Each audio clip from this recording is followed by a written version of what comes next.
વડોદરામાં કલેક્ટર કચેરી ખાતે સંકલનની બેઠક થઈ। ડભોઈના ધારાસભ્ય શૈલેષ મહેતા બેઠકમાં હાજર રહ્યા।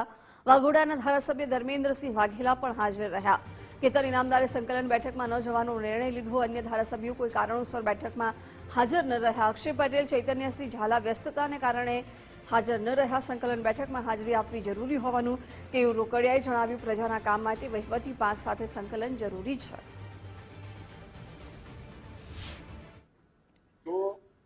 સભ્ય તરીકે કલેક્ટર સંકલન બોલાવે, મ્યુનિસિપલ કમિશનર બોલાવે, પોલીસ કમિશનર બોલાવે, આ વહીવટી રીતે ખૂબ સરળ પ્રક્રિયા, સારી પ્રક્રિયા છે, જેના કારણે અમે પ્રજાના પ્રશ્નો જે અમારા સુધી સીધા આવ્યા એને તંત્ર સમક્ષ મૂકી શકીએ છીએ। અલ્ટિમેટ વહીવટી તંત્ર કે ચૂંટાયેલી પાંખ એ કોઈ અલગ નથી। આ બંને એ પ્રજાને જવાબદેહ છે, પ્રજા માટે છે। એવો કોઈ ધારાસભ્યો વિરોધ કરવાના છે એવી કોઈ વાત જ નથી। સંકલનની અંદર કોઈ પણ ધારાસભ્યને વ્યક્તિગત કામ હોઈ શકે એના માટે ના આવ્યા હોય, બાકી કોઈ સંકલનનો વિરોધ કરવાનો પ્રશ્ન